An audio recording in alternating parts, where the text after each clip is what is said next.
करे कुर्बानी आतम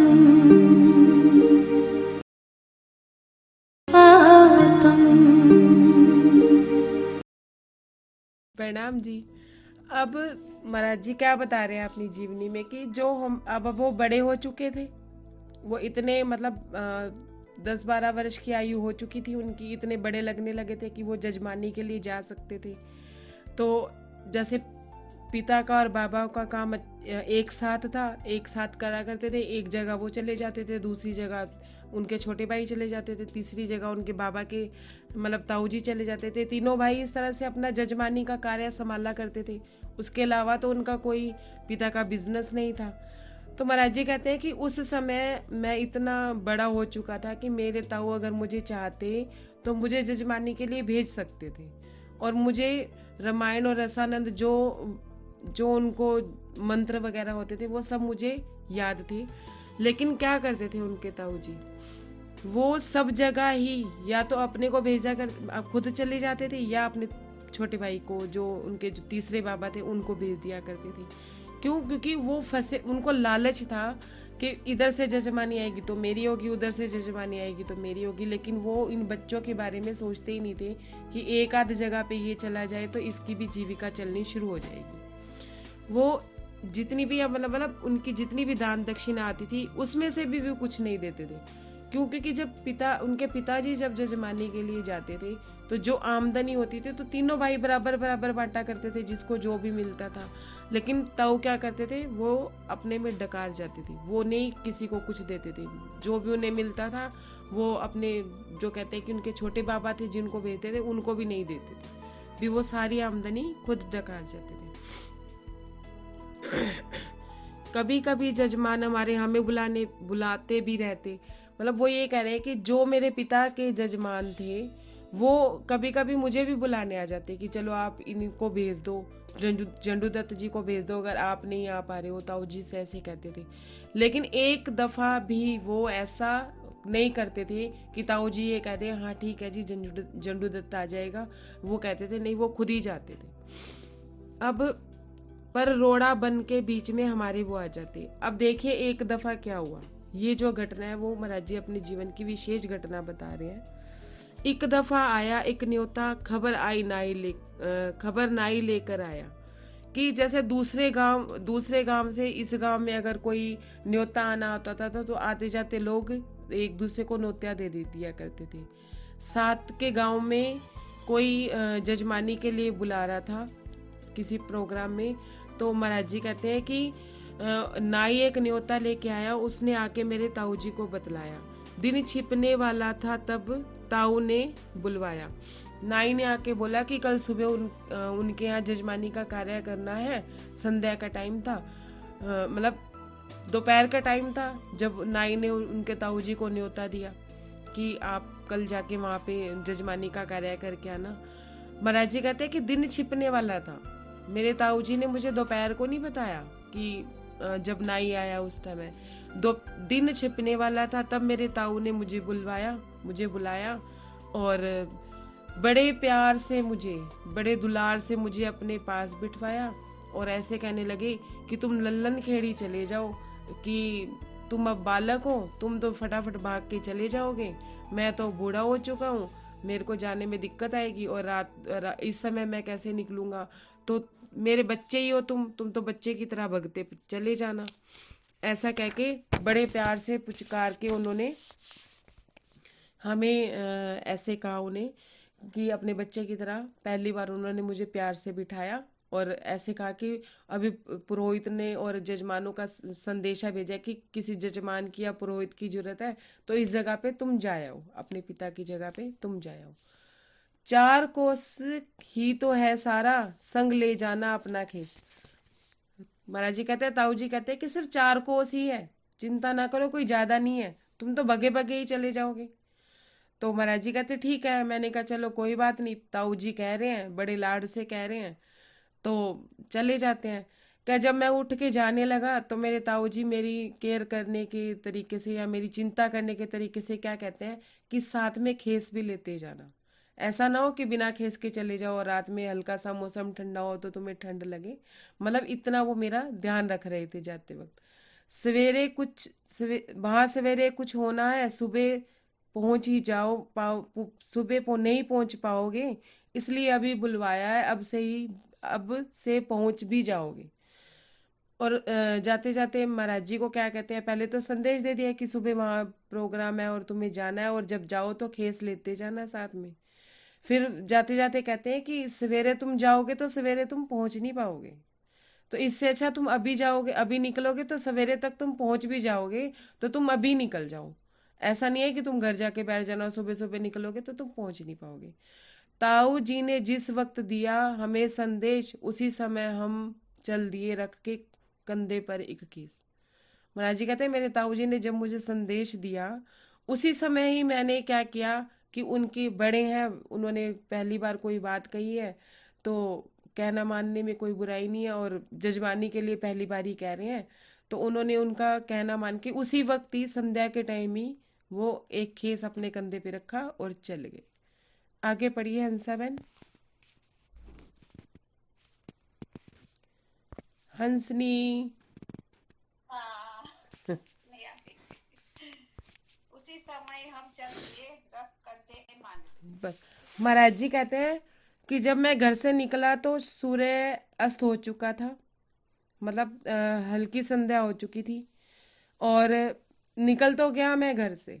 जैसे ही मैं निकला और जैसे ही मैं जंगल में गया तो जंगल इतना भयानक लगा मुझे कि चारों तरफ अंधेरा होने लगा, गुप्त अंधेरा कि परछाई भी नहीं दिख रही थी उस समय। तो क्या मेरा दिल डरने लगा, मैं नन्हा सा बालक था और मेरे को डर लगने लगा। और हवा, कहते हैं कि जंगल में इतनी साए साए हवा चल रही थी, इतनी तेज हवा चल रही थी, तो कभी तो ऐसा लगता था कोई जानवर गुर्रा रहा है, और कभी ऐसा लगता था कोई जानवर करीब आ रहा है। हवा की साए साए भी उन्हें जानवरों की आहट लगने लगी थी, और जानवरों का उन्हें पूरा डर था। कहते हैं कि मैं तो एक नन्हा सा बालक था, ताऊ ने ये नहीं सोचा कि एक नन्हा सा बालक जा रहा है, इसको जानवरों का डर भी लगेगा, जानवर भी हैं जंगल में। तो कहते हैं कि एक मैं बच्चा होके हिल गया था, अगर मेरी जगह कोई बड़ा भी होता ना, कोई शूरवीर भी होता तो वो भी डर जाता है, ऐसा जंगल का माहौल था। सेम ऐसे धनी देवचंद्र जी के साथ जब वो रेगिस्तान में गए थे, तो उनको रेगिस्तान में कैसे भय लग रहा था कि चारों तरफ रेत ही रेत थी। ऐसे ही महाराज जी कहते हैं कि महाराज जी को भी ऐसे डर लग रहा था जैसे जंगल में सिर्फ हवा चलने से भी, जब हवा उनके करीब से होके जाती तो उनको ऐसा लगता था शायद कोई पक्षी पक्षी या जानवर उनके नजदीक आज होके जा रहा है। तो उनको अपने दिल में इतना डर था कि कोई शूरवीर भी होता ना मेरी जगह, तो वो मन ही मन सोच रहे थे, ताऊ जी भी होते ना इस समय तो वो भी डर रहे होते। ठीक है। ले जाते उन दिनों भेड़िए गांवों से ही बच्चों को, कि उन दिनों जानवरों की इतनी दहशत थी कि भेड़िए दिन में भी बच्चों को उठा के ले जाते थे। एक मिनट सुंदर साहब जी, फिर गई लाइट।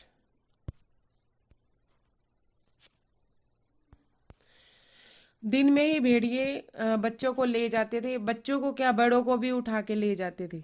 कई बार भी गांव में इतनी दहशत थी जानवरों की। एक मिनट कहाँ चला गया। फिक्र चढ़ी रहती थी गांवों में अच्छे अच्छों को। महाराज जी कहते हैं कि उन दिनों फिक्र चढ़ी रहती थी गांव वालों को कि हमारे बच्चे बाहर ना खेलें, अपने आंखों के सामने रखते थे। संध्या होने से पहले वो घरों में घुस जाते थे, ज्यादा इधर उधर नहीं घूमते थे क्योंकि भेड़िए उठा के ले जाते थे। हम तो फिर बालक थे, क्या करते यदि कुछ आ जाए। महाराज जी कहते हैं कि मैं तो फिर बालक था, अगर कोई जानवर मेरे सामने भी आ गया ना, तो मेरे पास कोई कटार है ना मेरे पास कोई हथियार है कि मैं उसे डरा दूं धमका दूं, ना आ गए तो मैं क्या कर पाता। ताऊ ने भेजा ही यूं था ताकि जानवर हमें खा जाए। देखिए अब ये घटना क्या दर्शाती है, जब हमारे सामने संकट होता है, परेशानी होती है, तो बुद्धि जागृत हो जाती है। जब हमारे सामने माया की ये घटना में ये भी समझाती है कि जब माया की कोई कोई बड़ी घटना हमारे साथ हो जाती है तो हमारी बुद्धि जागृत हो जाती है कि हमें ऐसा करना चाहिए या ये ऐसा क्यों हो रहा है उस समय। तो महाराज जी क्या कहते हैं, ताऊ ने भेजा ही होता ताकि जानवर हमें खा जाए। पिछली घटनाओं से उन्हें ये याद आ गया कि शायद मुझे लगता है ताऊ ने भेजा ही मुझे इस समय ऐसा है, इस वजह से भेजा है कि मेरे को कोई जानवर खा जाए। नहीं तो वो अपने बच्चे को भी भेज सकते थे। अगर मैं वो मुझे अपना बेटा समझते तो वो मुझे ऐसे थोड़ी ना भेज देते कि तू रात के टाइम चला जा, या खुद मेरे साथ चलते। कभी चले ही नहीं मेरे साथ। महाराज जी कहते हैं कि देखो, मुझे समझ आना शुरू हो गया कि ताऊ जी मेरे से इतना प्यार से बात क्यों कर रहे थे। मुझे कुएं में धकेलने के लिए वो मुझसे प्यार से बात कर रहे थे, मतलब मुझे जानवरों के आगे डालने के लिए मुझे प्यार से बात कर रहे थे, कि अगर वो मुझे गुस्से से कहते तो शायद मैं उनका कहना ना मानता। देखो जी, माया का एक रूप राज जी ने ये भी बताया है कि चापलूसी। माया क्या करती है? चापलूसी। चापलूसी करके अपना काम निकलवाती है, चाहे सामने वाले का कितना भी नुकसान हो। क्योंकि महाराज जी को उनके ताऊ जी अपने बच्चे तो समझते ही नहीं थे। वो तो यही समझते थे ना कि कब इनका दीवा गुल हो, वो तो ये ताके जाते थे। तो महाराज जी कहते हैं, महाराज जी की बुद्धि उस समय जागृत हो गई कि मेरे को ताऊ जी ने इसीलिए भेजा है। इल्लत कभी माँ बाप की तो बेटे की ऐसे काटो। महाराज जी कहते हैं अब हमारे माँ बाप तो चले गए, अब ताऊ ने सोचा अब ये बेटा है, इसको ऐसे ही काटो, मतलब इसको ऐसे ही मारो, इसको ही मारने की ऐसे कोशिश की उन्होंने। ये उनको मौत के मुंह में धकेलना ही था उनके लिए। छोटे की देखी जाएगी, घर बार आपस में बांटो। तो महाराज जी ये सोच रहे कि उनके ताऊ जी ये सोच रहे थे कि चलो एक बार बड़े बेटे को तो काटें, छोटे की बाद में देखी जाएगी। छोटे को तो कैसे भी अपनी आंट में लेके हम धन दौलत आपस में बांट लेंगे। चढ़ बैठो अब एक पेड़ पर, उचित यही मन ने माना, जाए भाड़ में जजमानी, पुरोहिताई का आना जाना। महाराज जी कहते हैं जब मेरी बुद्धि में ये बात आई कि मेरे ताऊ ने मुझे भेजा ही इसलिए है, तो उन्होंने कहा भाड़ में गई जजमानी पुरोहिताई। मैंने तो बस अपने आप को यही कहा, भाई अपने तो पेड़ पे चढ़ के बैठ ही जाते हैं, जो होगा देखी जाएगी। ये सोच के महाराज जी पेड़ पे चढ़ गए। उन्होंने एक अच्छा सा वृक्ष देखा जो सीधा सीधा था, जिस पे वो चढ़ सकते थे। कहाँ तक पढ़ा था हमने अंसा बहन? इधर तक इधर तक ही पढ़ा था ना? इधर तक। हाँ। हाँ, तो महाराज जी चढ़ इस बैठो। एक मिनट, हाँ, महाराज जी इस घटना से ये बता रहे हैं कि माया का एक स्वरूप चापलूसी भी बता रहे हैं कि माया के लोग अपना कार्य निकलवाने के लिए साम दाम दंड भेद सारी नीतियां अपनाते हैं। ये जितनी भी चतुराई होती है ये सब माया की होती है। लेकिन जो सत राह पे चलने वाला बंदा होता है वो सरल होता है। अब महाराज जी को भी तो पता ही था ना कि उनके ताऊ जी उनके खिलाफ हैं। उस समय उनकी समझ क्यों, बुद्धि क्यों जागृत नहीं हुई? क्योंकि वो सत्य के रास्ते पे थे। वो ये सोच ही नहीं रहे थे कि मेरे में और ताऊ में कोई भेद है। वो अपने को उनको पिता समान ही समझते थे। मन में उनको यही रहता था, चलो मेरे बड़े हैं, कोई बात नहीं, अगर मुझे कह रहे हैं तो। मतलब वो सरल स्वभाव के थे, उनके अंदर ये चतुराई, ये चापलूसी, ये चीजें नहीं थी। जबकि माया में ये सब चीजें होती हैं कि वो किसी भी तरह से अपना कार्य करवाने में माहिर होती है माया। प्रणाम जी, आगे पढ़ो दीदी। चढ़ बैठो अब एक पेड़ पर, उचित यही मन ने माना, जाए भाड़। महाराज जी कहते हैं कि मैं पेड़ पे चढ़ने ही वाला था, मैं पेड़ पे चढ़ने ही वाला था। इतनी ही देर में मुझे एक आदमी दिखा वहां से आता हुआ, जो शायद वो ललन खेड़ी ही जा रहा था। उसने मेरे को डांट के बोला, किधर जा रहे हो तुम इस वक्त? क्या इस समय कहीं जाने का टाइम है? ये बच्चों के घूमने की जगह थोड़ी ना है, कहाँ जा रहे हो तुम? तो उन्होंने कहा कि जाना तो मुझे ललन खेड़ी था, लेकिन इस सुनसान अंधेरे से मुझे डर लग रहा था। मैं तो कोई पेड़ ढूंढ रहा था कि मैं उसके ऊपर चढ़ सकूं। सुंदर साथ जी सेम ऐसे ही जैसे धनी देवचंद्र जी डर रहे थे, तो सिपाही वेश में राज्जी आए और उनका रास्ता पार उन्हें करा गए। ऐसे ही सेम हकी स्वरूप बन के राज्जी ही आए उस आदमी के रूप में, और महाराज जी को लेते हुए चल गए। जैसे ही धनी देवचंद्र जी की गठरी उन्होंने अपने सिपाही ने अपने कंधे पे डाल ली थी, ऐसे ही सबसे पहले इनके डर की गठरी वो गायब हो गई, उस बंदे ने अपने ऊपर ले ली।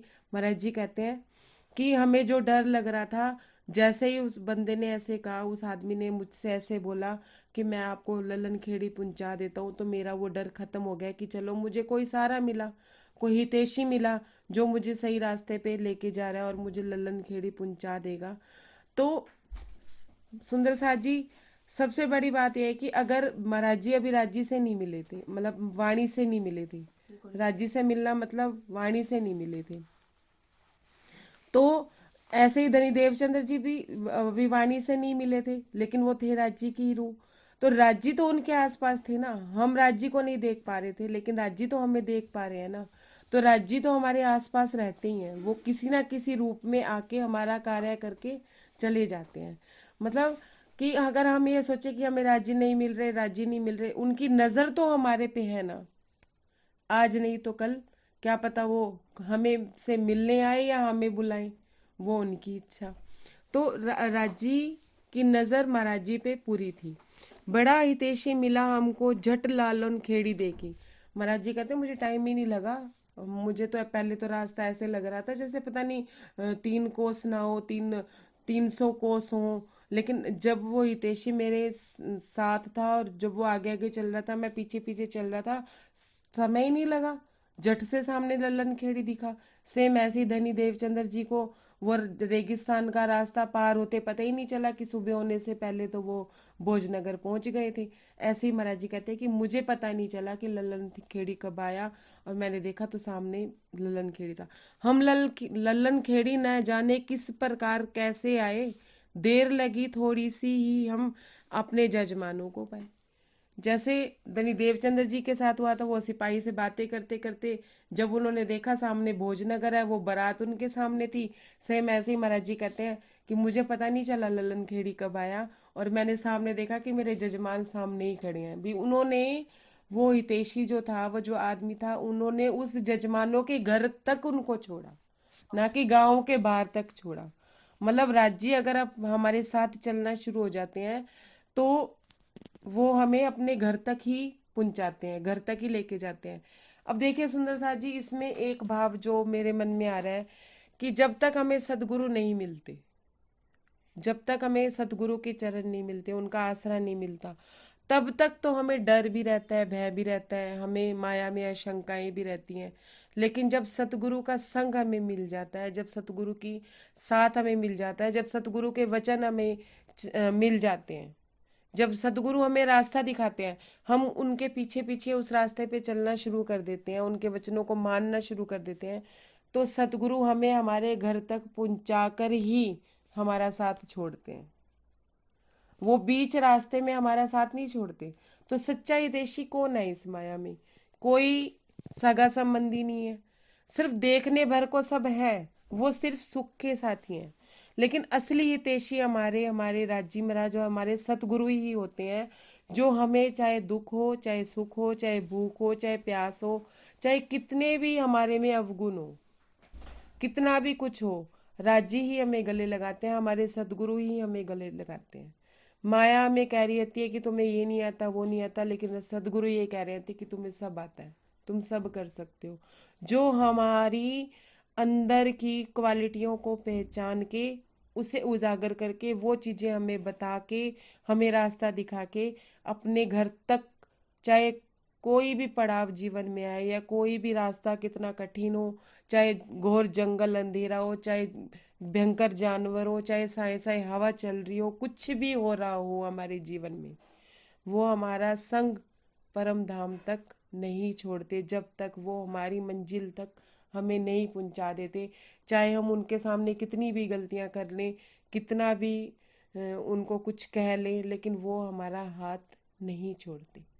ये घटना हमें ये दर्शाती है कि हमारा सच्चा संगी साथी हमारे सतगुरु हैं, जो राज्य का स्वरूप लेके, मतलब सतगुरु ही राज्य का स्वरूप ही होते हैं, और वो हमारे साथ चलते हैं कैसी भी परिस्थितियों में। तो माया में कोई हमारा सच्चा साथी नहीं है। ये घटना महाराज जी कहते हैं कि ये दर्शाती है। प्रणाम जी, आगे पढ़िए हंसाबेन। अगले दिन 19 रुपये और प्रणाम सुंदर साथी। अब महाराज जी क्या कहते हैं कि माया में भी अगर सदगुरु अगर हमें सत्य के रास्ते में भी परम धाम ले जाके छोड़ते हैं, तो माया में भी वो हमें अकेला नहीं छोड़ते। देखिए राजी हमें माया में भी अकेला नहीं छोड़ते। वो क्या हुआ कि अगले दिन वो टाइम से पहुंच गए और उन्होंने वो जो जजमानी उन्होंने की, उनके जो मतलब जो जजमान थे, उन्होंने उनको 19 रुपए और एक धड़ी लड्डू उनको दान दक्षिणा में दे दिया। वो महाराज जी कहते हैं कि मेरा बाल मन, मैं तो उछल उछल के परेशान, खुश, मतलब इतना खुश कि हमें तो खाने को रोटी नहीं मिल रही थी, चून गोल के पीते फिरते थे, कहाँ में ये लड्डू मिले, क्या मेरे तो पैर ही जमीन पे नहीं पड़ रहे थे। खुशी खुशी हम चलते उछलते पैर तीसरे घर की ओर।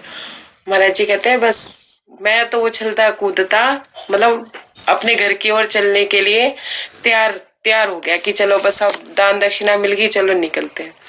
गुजर जाएंगे काफी दिन, गदगद हुआ मन विभोर। महाराज जी कहते हैं कि मैं ये सोच रहा था, इतने दिनों से खाना नहीं मिल रहा था, इतने दिनों से कुछ नहीं मिल रहा था, अब तो हम कुछ ना बनाए ना किसी से चून वगैरह की व्यवस्था करें, तो हमारे कई दिन, एक एक लड्डू भी रोज खाएंगे तो कई दिन गुजर जाएंगे, हमारा तो खाना पीना भी इतना ही था।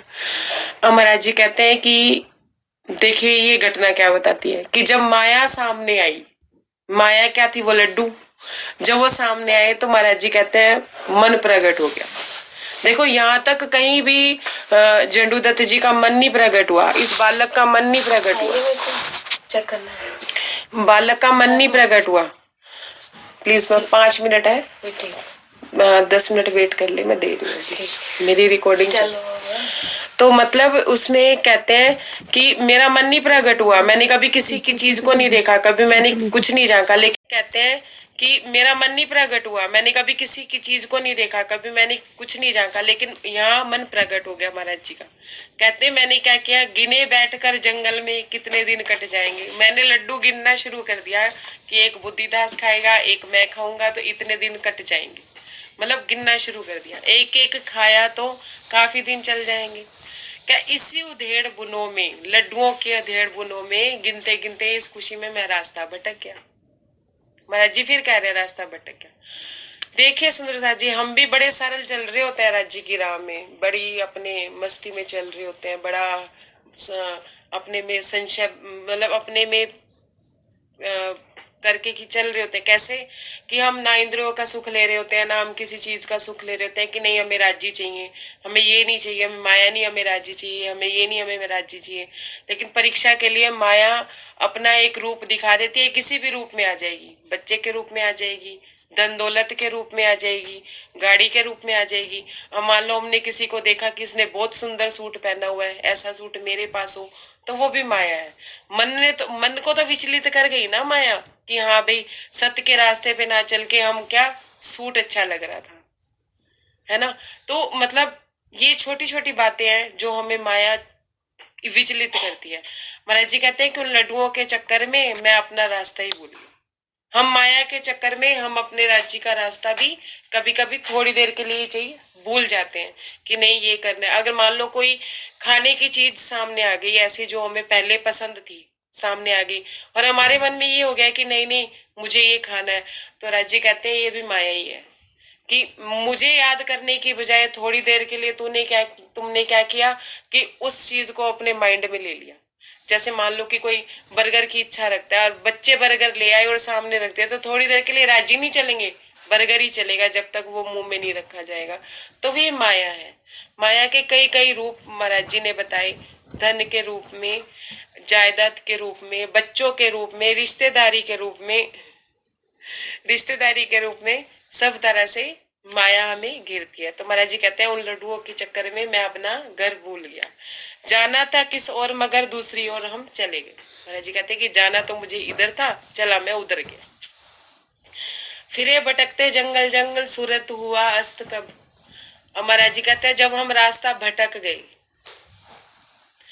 तो अब सूरज अस्त होने लग गया, तो हम डरने लगे, किंतु रास्ता ना मिला हमको ऊपर डर बे डब का। महाराज जी कहते हैं कि जब मुझे रास्ता नहीं मिला मतलब मैं इधर भी देख रहा हूँ, उधर भी देख रहा हूँ, चला जाना इधर था, चला उधर गया, गलत रास्ते चला गया।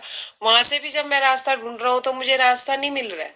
तो मैं फिर डर गया कि लगता है आज फिर रात भाई इस जंगल में फिर भटक गया, जैसे मैं कल भटक गया था। सुंदर साथ जी, एक जो राज्य मेरे मन में भाव उपजा रहे हैं वो ये है कि जब हम सत्य की राह पे चल रहे होते हैं, हम राज्य की राह पे भी जब चल रहे होते हैं, मैं माया की बात नहीं कर रही, माया में तो बहुत बहुत रूप हम लोगों ने देख लिए, वाणी पढ़ के भी अब हमें समझ आने लगी है। हम छोटे बच्चे नहीं रहे जो हम अब माया को समझने की कोशिश करेंगे। हम अब राज्य को समझने की कोशिश करेंगे कि जब हम राज्य की राह पे चल रहे होते हैं और हम ये सोच रहे होते हैं कि ये हमारा रास्ता सही है, मतलब हम किसी गुरु की शरण में आए, जैसे धनी देवचंद्र जी सबसे पहले गुरुओं के चक्कर में पड़े, उन्होंने बहुत मतलब उनके सिखाए रास्ते पे चले, जैसा वो कहते कि वो करते रहे, लेकिन उनको वो एक आनंद की अनुभूति नहीं हुई जो वो पाना चाहते थे, वो चीज उन्हें नहीं मिली। तो उन्होंने गुरु बदल लिया, मतलब रास्ता बदल लिया। ये हमारी बड़ी वितक में भी बताया गया। और हम लोगों का मैं भाव, अहंकार भाव इतना होता है कि अगर हमें कोई कह देना राज्य हमें किसी सुंदर साथ के अंदर आके भी कह देना कि अगर तुम्हें उस आनंद की प्राप्ति इस गुरु से नहीं हो रही या इस रास्ते से नहीं हो रही, ध्यान से समझिएगा इस बात को, कि अगर तुम चितवनी कर रहे हो और तुम्हें चितवनी में वो आनंद नहीं आ रहा, ठीक है, शुरू शुरू में मन भटकता है, फिर एक समय पे आके आनंद आना शुरू हो जाता है, नहीं आ रहा या चर्चनी में नहीं आ रहा या ज्ञान चर्चाओं में नहीं आ रहा, तो तुम्हें आत्म मंथन का रास्ता चुनना चाहिए। अगर कोई ये कह देना कि आत्म मंथन का रास्ता चुनना चाहिए, तो हमारा अहंकार भाव क्या कहता है, नहीं जी नहीं, हमारा रास्ता तो यही सही है जी। हम सुबह ये चर्चा सुनते हैं, शाम ये चर्चा सुनते हैं, रात ये चर्चा सुनते हैं, और रात को सोते वक्त फिर हम ये जूम क्लास चला लेते हैं। मैं एग्जांपल दे रही हूँ जी, किसी को बुरा लगे तो पहले ही क्षमा कीजिएगा, कि हम उसी में ही सारा दिन राज्य में मगन रहते हैं। लेकिन हाँ, हमारे पास अपने लिए टाइम नहीं होता। श्रवण सुख के लिए तो टाइम होता है, लेकिन अपने लिए टाइम नहीं होता। हम सुबह ये वाणी चर्चा करते हैं, दोपहर को ये वाणी चर्चा करते हैं, शाम को ये वाणी चर्चा करते हैं, सारा दिन हम राज्य के गुणगान में लगे रहते हैं, लेकिन हमारे लिए अपने लिए टाइम नहीं होता। अपने लिए टाइम देखो, हम ये सोचते हैं कि हम जो समय राज्य को दे रहे हैं वो भी हमारा ही है, कि राज्य ने हमें, वो सार्थक है, बिल्कुल सार्थक है।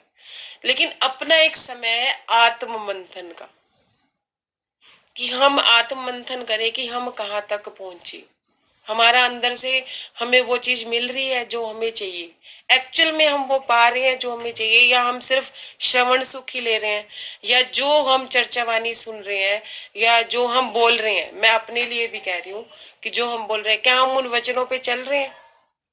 ये आत्म मंथन जरूरी है। अब जैसे महाराज जी का मन खड़ा हो गया, क्या हमारा मन नहीं, हमें ये अगर हम आंखें बंद करके बैठे तो क्या हमारा मन नहीं खड़ा होता कि ये चीज ले लो, वो चीज ले लो? यहाँ मतलब यहाँ बैठे बैठे भी मन ये कह देगा चलो पन्ना जी चलते हैं, वहां जाके शांति मिलेगी, चलो जामनगर चलते हैं, वहां चल के शांति मिलेगी, नहीं तो उस सुंदर साथ के घर चले जाते हैं, वहां बैठ के वाणी मंथन करेंगे, या उस सुंदर साथ को फोन लगा लेते हैं कि उनसे राज्य की बात करेंगे। अगर कोई हमें ये भी बता देना कि ये रास्ता गलत है, कि हमें आत्म मंथन करना चाहिए, हमें ये चर्चाएं सुननी चाहिए, सब कुछ करना चाहिए, लेकिन उन वचनों पे चलना भी चाहिए। अगर हमें कोई ना, हमें कितना बुरा लगता है, हम ये कहते हैं हाँ हाँ इससे बड़ा पता है कि हम चर्चा सुनते हैं तो उस पे नहीं चलते हैं, ये बड़ा चलती है। देखिए जी, एक छोटी सी बात है, एक्चुअल में हम ऐसा ही करते हैं कि हमें कोई रास्ता बता रहा है और माया के आगे आते ही हम रास्ता भटक भी जाते हैं। तो हमें सही रास्ता बता भी रहा है ना, तो हम उस सही रास्ते को मानते नहीं है। अगर हम, एक छोटी सी बात है कि अगर हम जिस रास्ते पे चल रहे हैं उस रास्ते पे हमें पहले तो ये सोचना चाहिए कि अगर सामने वाले ने कह दिया तो उसकी बात को भी अगर सच नहीं मानना, नहीं मानो, मानना भी नहीं चाहिए। सबसे पहले हमें अपने आप में सोचना चाहिए कि जिस रास्ते पे हम चल रहे हैं, जो चीज हमें चाहिए वो क्या एक्चुअल में मिल रही है। अगर तो हमें मिल रही है, अगर कोई सी जरा जरा सी मिल रही है, तो अपने रास्ते का त्याग नहीं करना चाहिए। और अगर नहीं मिल रही है, अगर उस कहीं ना कहीं कोई कमी लग रही है, तो इतने दिन उस रास्ते पे चले हो, 4 दिन इस रास्ते पे भी चल के देख लो। जीवन तो चल तो हम सत्य के रास्ते पे ही रहे हैं ना। मुझे महाराज जी ये समझाते हैं, एक बार मैं ही ऐसी बात सोच रही थी, बैठे बैठे ही मेरा आत्ममंथन चल रहा था, तो मैं महाराज जी से कह रही थी कि मुझे रस नहीं आ रहा है जीवन में। कि पहले मैं जब सिलाई का कार्य कर तो काम करते करते मुझे आपका इतना रस, इतना स्वाद लगता था कि मुझे अपना काम इतना अच्छा लगता था कि सिलाई में बैठे हैं, बस ये कह दो जी मेरा काम टिपिकल है, कोई मुझे डिस्टर्ब नहीं करेगा। कोई डिस्टर्ब करने भी नहीं आता था कि चलो काम भी नहीं पड़ जाएगा दुकान पे भी। तो मैं अपने स्वाद में अंदर मस्त हो जाती थी और काम चलता रहता था। कैसे होता था मुझे पता नहीं चलता था। तो महाराज जी, मैंने महाराज जी से कहा, मेरे को ना अभी ये स्वाद नहीं आ रहा है इस काम में, ना मेरे को आपकी अनुभूति हो रही, मुझे आपका प्रेम नहीं मिल रहा, मैं काम क्यों करूं, मेरा मन नहीं लगता काम में, मैं क्या करूं। ना घर पे काम में मन लग रहा है, ना दुकान पे काम में मन लग रहा है। ये संभालो अपनी नौकरी, मेरे से नहीं होती, मैं नहीं जाती कल से नौकरी। महाराज जी ने मुझे एक बात समझाई। क्या समझाया? कि तू सन्यास ले ले। मैंने कहा हाँ मैं सन्यास ले लेती हूँ। मुझे महाराज जी क्या समझाते हैं, सन्यास लेने का मतलब ये नहीं है कि हाँ भाई तुमने भगवा वस्त्र धारण कर लिए, तिलक माथे पे लगा लिया, घर गृहस्थी छोड़ दी, जिम्मेदारियां छोड़ दी तो तुमने सन्यास ले लिया। सन्यास लेने का मतलब ये है कि अगर तुझे कोई चीज परेशान कर रही है और जहां तुम बैठे हो तुम्हारे मन में घृणा द्वेष भर रहा है, उस जगह को त्याग कर उस अपनी जगह बदलनी है। अगर तुम ये बल कर सकते हो परमात्मा के भरोसे कि हाँ भी मुझे यहाँ स्वाद नहीं आ रहा, मैं जितनी देर यहाँ पे बैठती हूँ मेरे को इसकी बात सुन के उसकी बात सुननी पड़ रही है और मुझे बेवजह के ताने दिए जा रहे हैं, बेवजह की बात सुनाई जा रही है जिससे मेरे मन में घृणा ईर्ष्या द्वेष सब भर रहा है, लेकिन मुझे आनंद नहीं आ रहा है। तो अपना स्थान बदल लो, उस स्थान पे जाओ जहाँ पे तुम्हें थोड़ी शांति हो, भले ही पैसा वहां पे कम हो चलेगा, धन कम होगा चलेगा, धन कमाने के लिए अपना जीवन ना खराब करो। तो इसे सन्यास कहते हैं कि अपनी अवस्था को बदलना, जगह बदलना, उसके बाद अपनी अवस्था को बदलना। बाहर वाला कोई हमारे हिसाब से नहीं ढलेगा, अगर मैं किसी को गालियां मत दो तो वो नहीं मानेगा, लेकिन वो गालियां मेरे अंदर तक ना जाए ये पॉसिबल है। तुझे मजा नहीं आ रहा तो घर पे कर ले, अगर तुझे लग रहा है घर पे तुझे नहीं शांति मिल रही तो तू नौकरी ऐसी करके जहाँ तेरा मन लगे। अगर तूने जगह बदलनी है मेरे भरोसे पे तो बदल ले। राज्य कहते हैं बदल ले, मुझे कोई दिक्कत नहीं। मतलब राज्य तो हमें हर जगह रास्ता दिखते हैं, लेकिन हम लोग किसी ना किसी रूप में आके बताते हैं कि ये रास्ता सही नहीं है, इस रास्ते पे चल के देखो। तो थोड़े दिन के लिए चल के देख लो, लेकिन हमारा अहम भाव, अहंकार भाव इतना ज्यादा होता है कि हम उस चीज को एक्सेप्ट ही नहीं कर पाते। हम कहते हैं नहीं जी नहीं, हमारा रास्ता सही है, हम सुबह शाम राज्य में डूबे रहते हैं, अपना श्रवण सुख लिए जा रहे हैं, जीवन में वो बातें आ रही हैं या नहीं आ रही है उससे कोई महत्व नहीं होता। दूसरी बात कि महाराज जी कहते हैं कि मैं पहले दीवानगी में था, तू दे तो तेरी रजा, ना दे तो तेरी रजा, ये दीवानगी थी मुझे। लेकिन माया मेरे सामने आई, मेरी दीवानगी गायब हो गई, स्यापन शुरू हो गया। स्यापन मतलब सियानापन शुरू हो गया। कैसे सियानापन? मुझे पता है एक धड़ी लड्डू है तो बहुत सारे होंगे और पढ़े लिखे हम थे भी नहीं, फिर भी मैं गिनती कर रहा हूँ कि कितने दिन बीत जाएंगे। 2 लड्डुओं को रख के कहता हूँ 1 दिन, 2 लड्डुओं को रख के कहता हूँ 2 दिन। मतलब मेरा सियानापन शुरू हो गया, दीवानगी खत्म हो गई ना, वो रजा खत्म हो गई कि हाँ तूने दिया है, जितने दिन चल जाएंगे चल जाएंगे, गिनने की क्या जरूरत है। ये भी तो कह सकते थे ना, राज्य की मेल से उनको लड्डू मिले थे, लेकिन राज्य की मेल से ही सब हो गया। ऐसे महाराज जी कहते हैं कि मेरे में सियानापन आ गया, मतलब माया मुझे, मेरे मन को प्रभावी कर गई। ऐसे ही हमारी जब हम चल रहे होते हैं राज्य की रजा में, हाँ ठीक है सब ठीक है, माया सामने आती है, हम गिनना शुरू कर देंगे, इतना हो जाएगा, इतना चल जाएगा, इतने दिन चल जाएंगे। तो महाराज जी अपनी इस घटना से ये समझाना चाहते हैं। कहाँ तक हो गया था? और महाराज जी कहते हैं जब मैं रास्ता भूल गया और मुझे लगा कि अब मैं अंधेरे में फिर पड़ गया, जब हमें लगता है कि हम रास्ता भूल गए, हम माया के अंधकार में फिर पड़ गए, हम कहते हैं छोड़ो ये माया वाया, हमारे बस की नहीं है इनको झेलना, मुझे क्या लेना, घर में रोटी है या नहीं है, या रोटी पक रही है या नहीं पक रही है, मैं तो अपना राज्य में लगूंगी। महाराज जी कहते मैं अपने लड्डू वड्डू सब भूल गया, मुझे कुछ याद नहीं रहा, गिनना गिनना सब गया, किधर गया मुझे कुछ नहीं पता, बस किधर जाए किससे पूछे यही सोचने लगे। जब माया हम पे प्रभावी हो जाती है ना, तो जिस रास्ते पे हम चल रहे होते हैं वो रास्ता भी गलत लगने लग जाता है, चाहे वो सही हो लेकिन गलत लगने लग जाता है। तो हम क्या कहते हैं, फिर हम पूछते हैं हमें दोबारा से चाल कैसे चलनी है। अब दोबारा से हम कैसे चलना शुरू करें?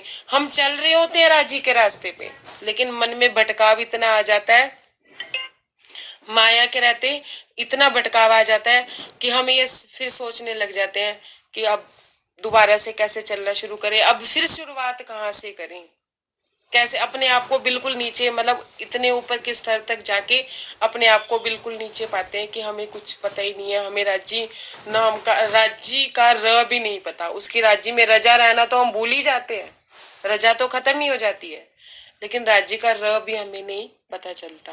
तो महाराज जी का कहते हैं, दूर ही गए होंगे दिखा हमें एक इंसान, कहते हैं अगर रात यहाँ बितानी पड़ेगी ना कल की तरह तो फिर फंस जाएंगे, चारों तरफ अंधकार ही अंधकार। वही डर उनको दोबारा से होना शुरू हो गया क्योंकि मन प्रकट हो गया था।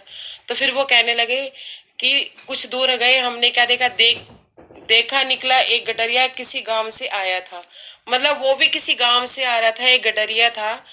महाराज जी ने तो दूसरी राह पकड़ ली थी, तो वो दूसरे गांव का रास्ता था, वो किसी गांव से एक गडरिया आ रहा था। मैंने उनसे पूछा भाई तुम कहाँ जा रहे हो, तो वो कहता जी मैं जड़ोदा जा रहा हूँ। अब जरूरी तो नहीं है ना कि वो जड़ोदा ही जा रहा होता, लेकिन कौन आया था, राज्य आए थे हक की स्वरूप बन के। अब रूह माया में भटक गई, जब सच्चा संगी साथी उनके साथ है, मतलब राज्य उनके साथ है, अपनी अंगना को देख रहे हैं, तो वो तो घर पहुंचा के ही छोड़ेंगे ना माया में भी। और वैसे भी सतगुरु अगर हम रास्ता भटक जाते हैं तो कान पकड़ के रास्ते पे लेके आते हैं ना, फिर वो हमें, हम अपने गुरुओं को, अपने जो बड़े हैं उनको कभी हम, जो जिनको हम मानते हैं, जिनका कहना हम मानते हैं, उनसे 10 प्रश्न भी पूछ लेना कि मेरे साथ माया ऐसे प्रभावी हो रही है, माया ऐसे प्रभावी हो रही है, वो हर रास्ता बताते हैं माया से निकलने का। ना कि वो ये करते हैं कि चलिए तो बार बार माया में भटक जाती है इसे भटकने दो, नहीं, वो कान पकड़ के फिर कहते हैं नहीं तुम अभी माया में हो, ये काम करो, चर्चनी शुरू करो या चितवनी शुरू करो या वाणी मंथन दोबारा से शुरू करो या ज्ञान चर्चाएं सुनो या प्रेम चर्चाएं सुनो, कुछ भी करो, चाहे गाने ही सुनो, कुछ भी करो, लेकिन दोबारा से अपने आप को राज्य से जोड़ो। ये होता है सतगुरु, ये होता है सतगुरु का काम। तो राज्य थोड़ी ना उन्हें छोड़ देते उस जंगल में, वो माया के चक्कर में फंस गए थे, लड्डुओं के चक्कर में फंस गए थे। महाराज जी कहते हैं कि मुझे वो जड़ोदा ही जाता था, हमें हम साथ साथ हो गए उसके, खास हमें घर पर छोड़ा। देखो जी पहली रात जब उन्हें वो आदमी मिला तो उसने भी जजमानों के घर छोड़ा, और ये भी जड़ोदा पांडा का ही था, तो उसने भी घर तक ही छोड़ा। क्यों? क्योंकि वो राज्य का ही स्वरूप बन के आया था, वो हक की स्वरूप ही आया था। पश्चाताप हुआ बुथेरा, सुनी सुना ताऊ ने, मैं आ पहुंचा हटा ना हाथ रास्ते से रोड़ा। अब दूसरी तरफ ताऊ जी को सदमा लग गया कि उन्होंने तो ये सोचा था रात के समय भेज रहा हूँ, जब दिन में बच्चे उठाए जाते हैं जानवरों की रास्ते से मारे जाते हैं, तो इसे तो किसी जानवर ने भी नहीं किया, मतलब मारा ना, इसे कोई भेड़िया मिला ना कुछ मिला, तो वो तो ये सोच के बैठे थे अब तो ये जंडू दत्त का भी दीवा गुल हो गया, अब वो वापिस नहीं आएगा। जब सुना ताऊ ने कि वो आ गए, मैं आ गया, तो उन्हें तो बहुत पश्चाताप हुआ, उन्हें तो ऐसा लगा जैसे, मतलब जैसे कहते हैं ना हम माया में एक थोड़ी अस्त व्यस्त शब्द थे कि छाती पे सांप लौटने लग गए उनके, कि इतना पश्चाताप हुआ उन्हें कि शायद इतना तो किसी के मरने का भी ना होता, जितना पश्चाताप उनके जिंदा होने पे उनको हुआ कि वो इतना पछताए। फिर ऊपर से क्या हुआ, फिर उस ऊपर से उन्हें 19 रुपए कितने मिले थे उनको, 19 रुपए और दान दक्षिणा, मतलब 19 रुपए और दान दक्षिणा, उस समय के 19 रुपए लाखों के बराबर होते होंगे। और लड्डू भी मिले, क्या इन्हें तो रोटी नहीं मिल रही थी, हम तो रोटी भी ना देते थे उन्हें, कभी आटा भी नहीं दिया था, और इन्हें लड्डू मिल गए। तो ये पश्चाताप, मतलब एक तो जिंदा होने का पश्चाताप, ऊपर से इतनी अच्छी दक्षिणा का पश्चाताप। अब कारण क्या था, अगर तो ताऊ उनको बचपन से जजमानी का दे रहे होते, थोड़ा बहुत कुछ दे रहे होते, तो झंडू दत्त से भी लेने का अधिकार रखते थे कि हाँ भी चलो भी जजमानी मिली है तुझे, बराबर बराबर बांटो। जब वो देते नहीं तो लेने का अधिकार तो उनका था ही नहीं ना, वो मांग ही नहीं सकते थे। तो ये चीज उन्हें और ज्यादा सदमा दे रही थी। मतलब ये देखो कि राजी कहते हैं कि जब माया को ठेस पहुंचानी होती है ना, तो उसको भी मैं तरह तरह से पहुंचवा देता हूँ तुम्हारे थ्रू। वो माया उनके लिए तो हावी ताऊ जी के ऊपर ही ज्यादा हो रही थी उनकी तरफ से। एक तो उनके बचने का दुख, फिर उनसे उनको इतनी अच्छी दक्षिणा मिलने का दुख, फिर उससे वो दक्षिणा ले नहीं सकते थे, ये उससे भी बड़ा दुख। और तीसरा सबसे बड़ा दुख उनका जो ये था, उससे भी बड़ा दुख कि उनके कई दिन आराम से उनके वो लड्डू खाएंगे और हम रोटी। ये दुख, क्योंकि अपने माया कभी भी अपने सुखों से सुखी नहीं होती, दुखी नहीं, अपने दुखों से दुखी नहीं होती, दूसरों के सुखों से दुखी होती है। माया सिर्फ स्वार्थ जानती है, माया अपना स्वार्थ हल करती है। चंचलता, चतुर, चपल, ये सारे गुण वाणी में भी बताए हुए हैं माया के।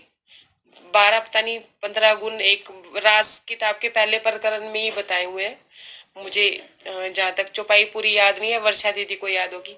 मतलब इतने रूप है माया के कि माया किसी भी रूप में सिर्फ अपना स्वार्थ सिद्ध करती है। जहां माया होगी मन होगा, मन को ही माया कहते हैं। कि जब मन होगा ना, मन प्रकट होगा, असत मन, तो वो सिर्फ अपना स्वार्थ देखेगा, सामने वाले का भला नहीं देखेगा। वो भला होते देख नहीं सकता। उसको तो, उनको तो ये हो गया ना, इतने दिन तो ये लड्डू खाएंगे और हम सूखी रोटी। तो इस तरह से ताऊ को बहुत पछताना पड़ा। उस ताऊ के चेहरे से वो कहते हैं कि मेरे उनके हाव भाव से मुझे पता चल रहा था कि वो कितना मतलब छटपटाता है ना बंदा, कि हाँ अभी मुझे ये चीज क्यों नहीं मिली। देखा होगा अपने जीवन में, हम लोगों ने भी अपनी अपनी बीतक में देखेंगे तो कहाँ कहाँ राज्य हमारे लिए हक की स्वरूप बन के आए और कहाँ कहाँ हमारे पे भी माया हावी हुई, हमें कोई माया की चीज नहीं मिली तो अंदर से हमें कितनी छटपटाहट होती थी। चाहे वो कोई इंसान हो, चाहे वो धन दौलत हो, चाहे कुछ भी हो, इतनी छटपटाहट होती है कि एक तरह से मन तड़पने लगता है, क्योंकि हम सत रास्ते पे नहीं होते, असत रास्ते पे होते हैं। तो इस तरह से महाराज जी कहते हैं ये घटना मेरे जीवन में क्या दे के गई मुझे समझ, कि जब मेरे को जाते वक्त भी वो आदमी मिला और आते वक्त वो गडरिया मिला, तो मुझे एक बात समझ आई, दिया सहारा एक ने है, एक ने हमको पूरा आन।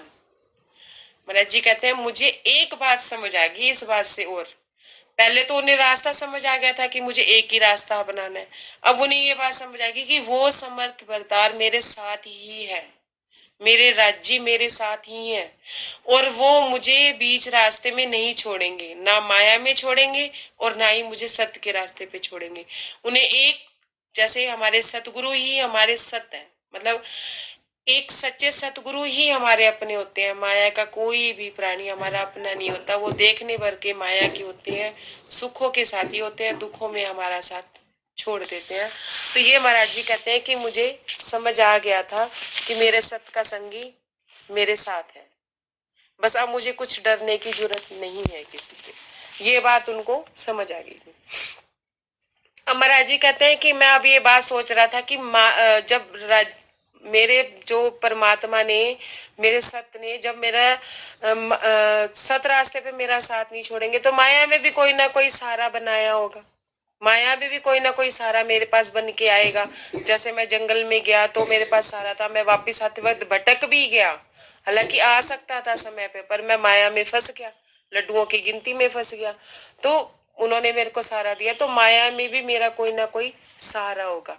तो वो क्या कहते हैं कि सहारा कौन बना, सहारा कौन बना उनका माया में, उतर नहीं सकता कभी बुआ का एहसान, कि बुआ हमारी हमारा सहारा बनी और मैं उनका एहसान ये कभी भूल नहीं सकता। वो भी एक तरह से मतलब मेरे जीवन में ऐसे बन के आई कि कभी ना जाने वाली हितैषी, कि माया में लोग संग छोड़ देते हैं ना, तो एक ना एक संग ऐसा होता है माया में जो साथ नहीं छोड़ता है। इसलिए हमारी वाणी में भी लिखा है कि एक साथी तुम बना सकते हो किसी को, अपने अनुभव बताने के लिए, अपना सब कुछ बताने के लिए। ऐसे माया में कोई ना कोई एक संगी होता है जो ऐसा लगता है कि अंत समय तक साथ नहीं छोड़ता है, कहीं ना कहीं किसी ना किसी रूप में सही गलत का भेद बताता है, या राज्य ही किसी ना किसी रूप में आके बताते हैं। सुंदर साथ जी, ये मेरा थोड़ा सा प्रयास था जो राज जी ने मुझे समझाया, महाराज जी ने समझाया, उनके लिए मैंने ये जो बीतक की। अगर कोई त्रुटि हो, कोई गलत शब्द मैंने का इस्तेमाल मैंने कर दिया तो मुझे माफ कीजिएगा, क्षमा कीजिएगा। प्रणाम सुंदर साथ जी, प्रणाम जी, प्रणाम प्रणाम जी।